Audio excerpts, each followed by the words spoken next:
प्रश्न है आपका कि इंडिया में रहने वाले लोग बहुत हार्ड वर्किंग करते हैं, उसके बावजूद सफ़र बहुत करते हैं, पूजा पाठ भी बहुत करते हैं, धर्म ध्यान जब तब भी बहुत करते हैं, फिर भी इतना कष्ट उठाते हैं।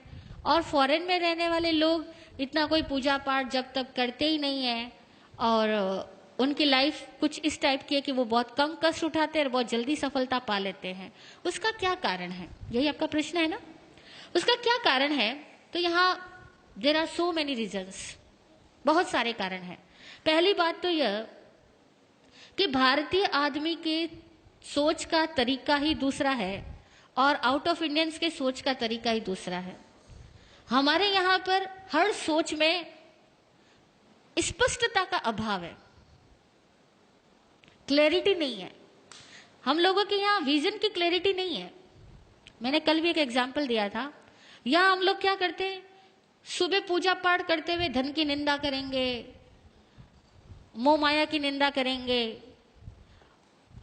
इन सबको दुख का घर बताएंगे, इन सबको खारा जहर बताएंगे और 2 घंटे बाद इस खारे जहर को पाने के लिए सारे जहरीले काम अपनाएंगे। सच बोल रही हूं या नहीं? हमारे यहाँ विजन की क्लैरिटी नहीं। आप चाहते क्या हो, स्पष्ट तो बनो। फॉरेन के आदमी के पास में ये फॉर्मेलिटीज नहीं है, वो उसका विजन क्लियर है। पैसा चाहिए तो पैसा चाहिए। हमारे यहाँ पैसा भी चाहिए और पैसे को वो क्या, हाथ का मैल, पैसा तो हाथ का मैल है, ऐसा भी कहेंगे। यार लक्ष्मी का अपमान भी करेंगे, लक्ष्मी भी चाहिए। कैसे चाहिए, कैसे मिलेगी? इसी तरह से घर वालों का प्यार भी चाहिए और बात बात में घर वालों को डांटेंगे, उनकी इज्जत खत्म करेंगे और उनको ये फील करवाएंगे कि तुम तो कुछ समझदार ही नहीं हो, जो समझदार हो वो तो मैं ही आदमी हूं बस। अब बता घर में कैसे प्रेम रहेगा? हमारे यहाँ बड़ी औपचारिकताएं हैं, बिना रिस्पेक्ट दिए हम कुछ पाना चाहते हैं। और दूसरी बात, हमारे यहाँ बेईमानियां बहुत है। फॉरेन के आदमी में स्पष्टता तो है ही, ईमानदारी भी बहुत है।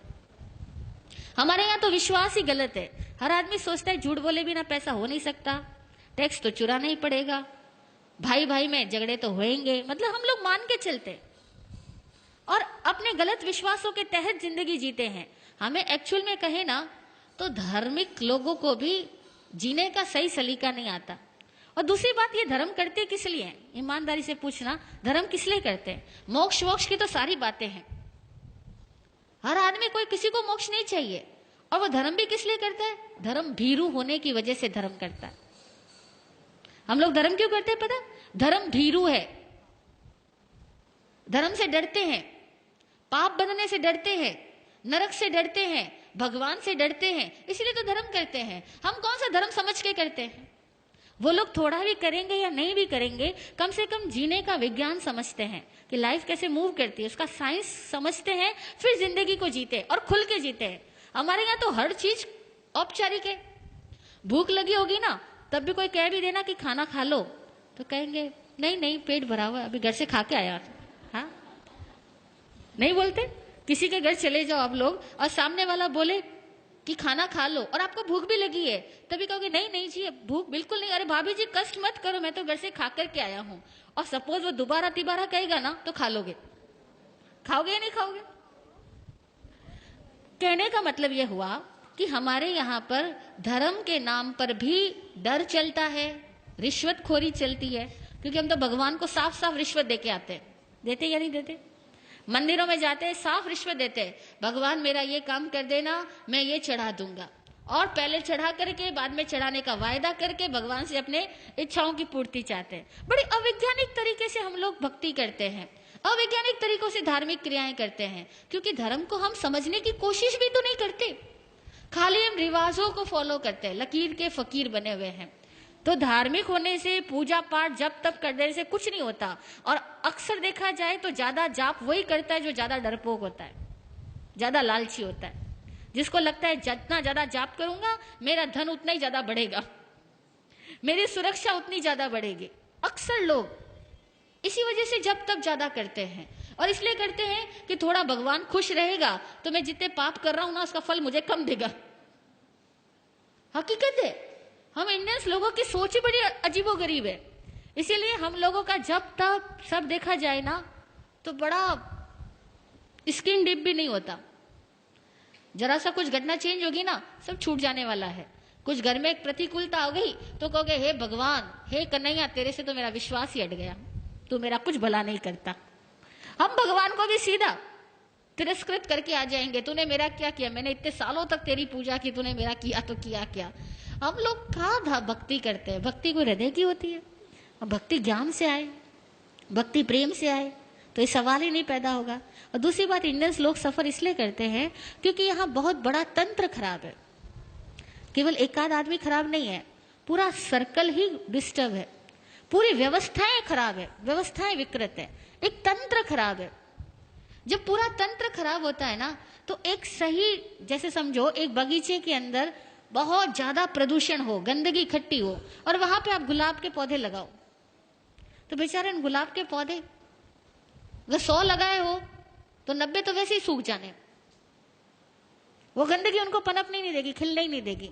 और 10 लग भी गए तो उनकी खुशबू नहीं फैलने देगी, क्योंकि 100 गंदगी के ढेर और 10 गुलाब के फूल रख दो तो खुशबू आएगी या बदबू आएगी।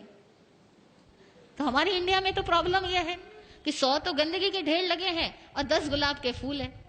वो सच्चे धार्मिक कह दो या सही समझदार लोग कह दो, वो 100 में से 10 लोग मिल जाए तो बड़ी बात है, बाकी के सारे लोग केवल एक भेड़ चाल में अपनी जिंदगी पूरी करते हैं। इसीलिए इस इंडिया में तंत्र बिगड़ा हुआ होने की वजह से बहुत चीजें बिगड़ी हुई है। दूसरी बात, इंडिया के लोग ऑनेस्ट नहीं है, जितनी समझदारी की बातें हम जानते हैं ना, उसको फॉलो नहीं करते। आपने कितनी बार सुना सफाई रखनी, यत्न से काम करना, लेकिन अभी यहां भी खाना होगा ना तो भी लोग सफाई नहीं रखेंगे, यत्न से काम नहीं करेंगे।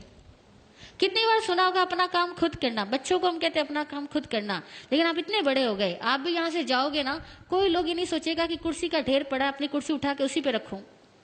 हर आदमी कुर्सी छोड़ के ही जाएगा।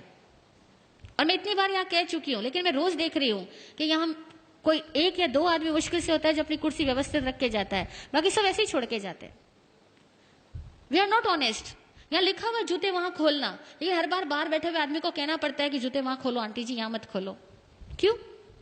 मतलब छोटी मोटी बातें भी, मैनर्स की बातें भी हमारे पास में नहीं है, क्योंकि हम सारे लोग स्वच्छंदी है।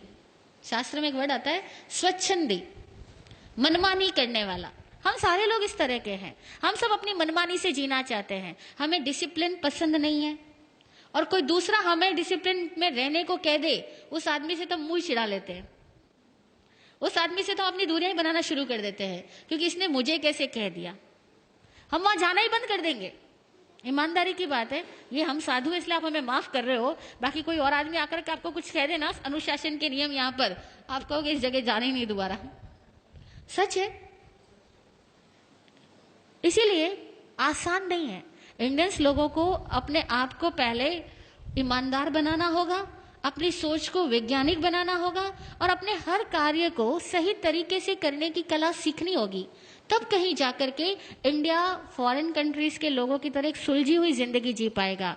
और कम से कम हमारे यहाँ साधु संत भी, सॉरी टू से, गुस्ताखी माफ, मिच्छामि दुक्कडम, साधु संत भी लोगों को जीने का सही तरीका नहीं बतला पाते हैं। वे भी लोगों को डराते हैं अथवा लालच से भरते हैं, और साधु संतों के कारण भी हमारे समाज की सभ्यताएं विकसित नहीं हो पाती।